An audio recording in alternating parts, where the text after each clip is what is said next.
Hey, welcome back. It's a cold night here in New York, the kind that makes you pull your coat a little tighter and walk a little faster. And it was on a night just like this, 74 years ago, that a group of men pulled off a job so clean, so precise, it felt less like a robbery and more like a magic trick. A heist that vanished $2.7 million into the Boston night and left the FBI utterly, completely baffled. This is a story of perfection and the one fatal flaw that perfection always contains. I'm Ibnul J. Farabi, and this is Underworld Kings, The Rise and Fall. Today, we're going inside the Great Brinks Robbery. January 17, 1950, 6:55 p.m. The Brinks Armored Car Depot on Prince Street in Boston's North End is winding down. Inside, 5 employees are finishing up, counting the day's take. Cash, checks, money orders. It's a fortress, really. Thick walls, alarms, locked doors, barred windows. The money is, for all intents and purposes, untouchable. At 6:56, a buzzer sounds at the rear entrance. One of the clerks, thinking it's the driver for the last pickup, goes to open the door. And that's when the illusion of security shatters. 7 men, dressed in identical navy blue coats, chauffeurs' caps, and rubber Halloween masks, grotesque, grinning faces, are standing there. They move in absolute silence. Not a word is spoken. They just point their pistols. In minutes, they have the 5 employees bound, gagged, and lying on the floor. Then, with a calm, almost rehearsed efficiency, they go to work. They know exactly where to go. They load canvas bags with cash, coins, money orders, and securities. They don't rush. They don't argue. They are, as one FBI agent later put it, like a well-oiled machine. At 7:27 p.m., just 31 minutes after they entered, they are gone. Vanished. They leave behind a scene so pristine, so devoid of evidence, it's haunting. No fingerprints. No distinctive tool marks. Just a few strands of navy blue fabric and the psychic imprint of a ghost. The take?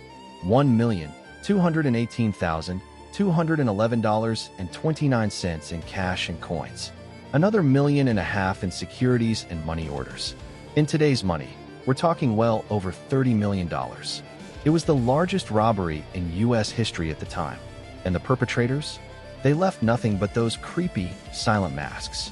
Now, the FBI descended on Boston. They had over 100 agents on the case.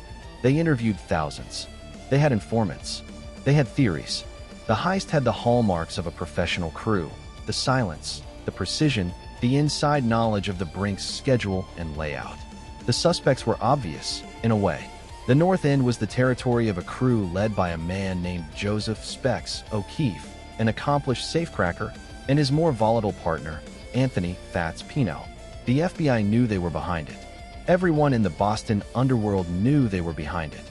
But knowing and proving are two very different things. For 6 years, the case went cold.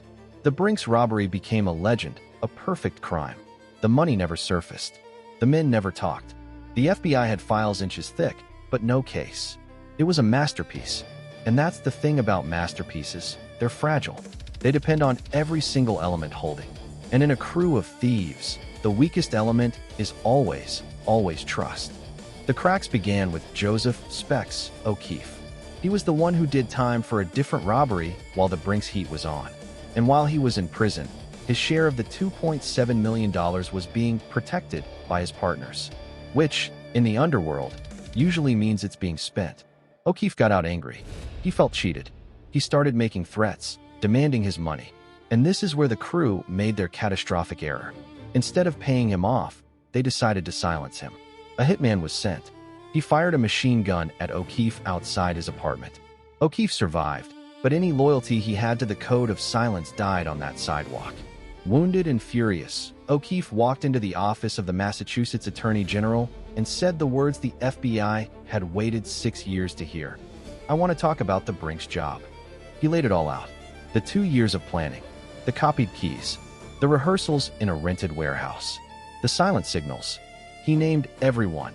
Anthony Pino, the mastermind, Vincent Costa, Stanley Gusciora, the driver, Jazz Maffei, all of them. The perfect heist was undone by the most imperfect, most human thing of all, greed and betrayal. The trial was a national sensation. 11 men were ultimately indicted. With O'Keefe's testimony and the sudden willingness of others to talk to save themselves, the convictions came quickly. The Great Brinks robbery was solved. But here's the final, ironic twist. Most of the money, that towering $2.7 million, was never recovered. It's said that much of it was buried or hidden in basements, and that the men, expecting to get out on appeal or parole, never revealed its location. They went to prison, and the treasure of the perfect heist stayed lost. I think about this story a lot, especially as someone who builds things for a living. As an engineer, you're trained to see systems, to look for the single point of failure. And this heist was engineered to have none. Every variable was controlled, every contingency planned for. It was, in its own dark way, a work of genius. But they engineered the crime and forgot to engineer the criminals. They built the perfect machine, but used human beings as the parts. And human beings rust. They get jealous. They feel cheated. They break. The Great Brinks robbery teaches us that the perfect plan is a myth. The only perfect thing about any scheme, legal or illegal, is its imperfection.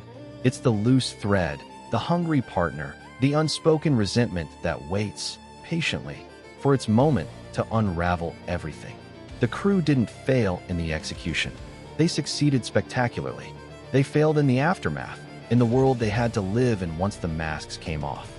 The true crime wasn't the robbery. It was the assumption that their bond was stronger than the money they stole. Thanks for listening to this episode of Underworld Kings. If you enjoyed this story of a perfect plan and its very human flaws, please share the show with someone who'd love it. For more deep dives into history's most fascinating criminal enterprises, subscribe wherever you get your podcasts. This is Ibnul J. Farabi from Light Not Studios. Until next time, take care.